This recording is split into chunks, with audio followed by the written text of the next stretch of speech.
अस्सलामुअलैकुम, capital 51 news के साथ मैं हूं अरीज फातिमा। नजर डालते हैं हेडलाइंस पर। वजीर आजम इमरान खान ग्रीन लाइन मंसूबे के ट्रायल्स ऑपरेशन का इफ्तिताह करने आज एक रोजा दौरे पर कराची पहुंच गए। 25 दिसंबर से इस मंसूबे को बाकायदा कमर्शियल बुनियादों पर चलाया जाएगा। विफाकी वजीर अली जैदी मंगल के रोज मेंबरान पार्लियामेंट से मुलाकात के लिए हाउस ऑफ कॉमन्स गए, जहां पोर्टेक्स हाउस से पार्लियामेंट जाने वाले रास्ते में सिक्योरिटी एहलकारों ने विफाकी वजीर को रोक लिया।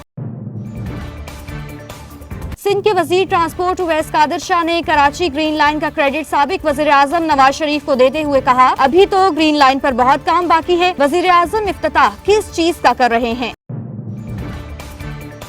पंजाब की कायमा कमेटी बराए खजाना ने सूबाई वज़रा के लिए नई गाड़ियों की खरीदारी के लिए 18 करोड़ 64 लाख रुपए की सप्लीमेंट्री ग्रांट की मंजूरी दी।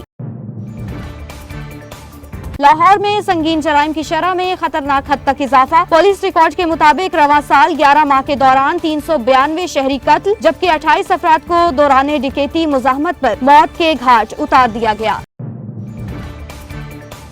वजारत खजाना की जानिब से कौमी बचत स्कीमों की शरह मुनाफे में इजाफे का नोटिफिकेशन जारी कर दिया गया, जिसका इत्तलाक 10 दिसंबर से होगा।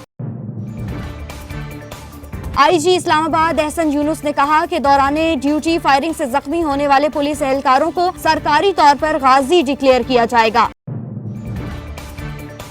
सिंगापुर में मुकामी सतह पर मुंतकिल होने वाले कोरोना वायरस के ओमिक्रॉन वेरिएंट का पहला केस रिपोर्ट हुआ है।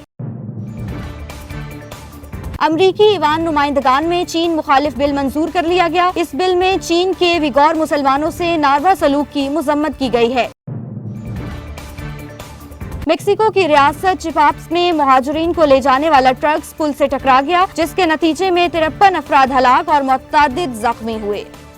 न्यूज स्टूडियो से फिल वक्त इतना ही। मजीद बाखबर रहने के लिए देखते रहिए कैपिटल 51 न्यूज।